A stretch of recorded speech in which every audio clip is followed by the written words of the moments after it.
السلام علیکم ورحمۃ اللہ وبرکاتہ۔ الحمد للہ علی نعمه الظاہرة والباطنة قدیما وحدیثا والصلاة والسلام علی نبی اللہ وعلى آلہ واصحابہ وازواجہ وذریاتہ اجمعین، اما بعد۔ اعوذ باللہ من الشیطان الرجیم، بسم اللہ الرحمن الرحیم۔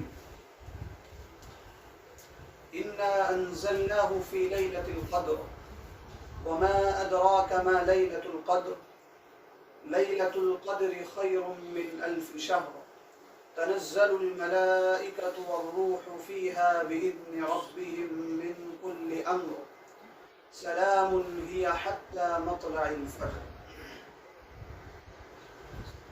معزز ناظرین کرام، قرآن مجید کی ایک مختصر سی اور جامع صورت آپ کے سامنے پیش کی گئی۔ اس صورت کا نام ہے سورۃ القدر۔ اس صورت کو اللہ رب العالمین نے 30ویں پارے میں ذکر کیا ہے۔ اس صورت کا تعلق رمضان کے آخری عشرے سے، اس لیے کہ اس صورت میں لیلۃ القدر کی اہمیت کو واضح کیا گیا ہے، اور یہ لیلۃ القدر رمضان کے آخری عشرے میں آتی ہے۔ لیلۃ القدر، اس کی اہمیت اور فضیلت کے لیے اللہ رب العالمین نے ایک مکمل سورت نازل کر دی، سورۃ القدر۔ اس سورت کی پہلی آیت میں اللہ رب العالمین نے ارشاد فرمایا، اِنَّا أَنزَلْنَاهُ فِي لَيْلَةِ الْقَدْرِ، کہ ہم نے اسے لیلۃ القدر میں نازل کیا۔ اب اس سے مراد قرآن مجید ہے، یعنی قرآن مجید کو اللہ رب العالمین نے لیلۃ القدر میں نازل کیا ہے، اور یہی لیلۃ القدر کی فضیلت ہے کہ آسمانی کتاب، سب سے اہم کتاب، سب سے افضل کتاب، جس کتاب کو اللہ رب العالمین کو نازل کرنا تھا تو سب سے بہترین رات کو منتخب کیا ہے، اور وہ رات ہے لیلۃ القدر۔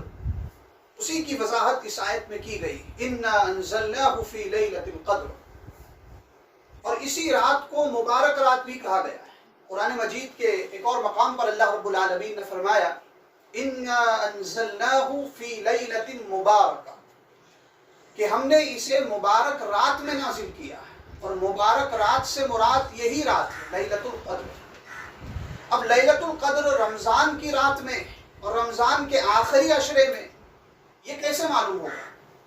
سورہ بقرہ کی ایک اور آیت جس میں اللہ رب العالمین نے قرآن مجید کے نزول کا مہینہ بتایا کہ قرآن کس مہینے میں نازل ہوا، شہر رمضان الذی انزل فیہ القرآن، کہ قرآن رمضان کے مہینے میں نازل کیا گیا، جس سے معلوم ہوا کہ رمضان تو قرآن میں نازل ہوا، لیکن جس رات نازل ہوا اس رات کو اللہ رب العالمین نے لیلۃ القدر کہا ہے، اور لیلۃ القدر رمضان کے آخری عشرے میں آتی۔ تو اس سے معلوم ہوا کہ لیلۃ القدر کی بہت زیادہ اہمیت ہے اور فضیلت ہے۔ اب یہ لیلۃ القدر کیا چیز ہے؟ یہی سوال اللہ رب العالمین نے کیا ہے اس سورت کی دوسری آیت میں، وَمَا أَدْرَاكَ مَا لَيْلَةُ الْقَدْرِ، آپ کو کیا معلوم کہ لیلۃ القدر کیا چیز ہے؟ لیلۃ القدر خیر من 1000 شہر، لیلۃ القدر 1000 مہینوں سے بہتر ہے۔ تنزل الملائکۃ والروح فیہا بإذن ربہم من کل امر سلام ہی حتی مطلع الفجر، یہ وہ مبارک رات ہے جس رات میں فرشتے اور روح الامین اللہ رب العالمین کے حکم کو لے کر اترتے ہیں۔ تنزل الملائکۃ والروح فیہا بإذن ربہم من کل امر، ہر معاملات کا فیصلہ بھی اس رات میں کیا جاتا ہے۔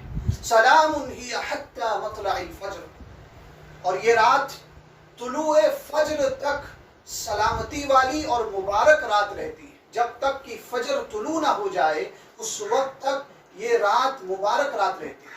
اب اس رات میں ہمیں کرنا کیا ہے؟ اللہ رب العالمین کی زیادہ سے زیادہ عبادت کرنا ہے اس رات میں۔ جب آپ دیکھیں گے احادیث میں نبی اکرم صلی اللہ علیہ وسلم کا جو معمول تھا، صحیح بخاری اور صحیح مسلم کی روایت ہے، حضرت عائشہ کہتی ہے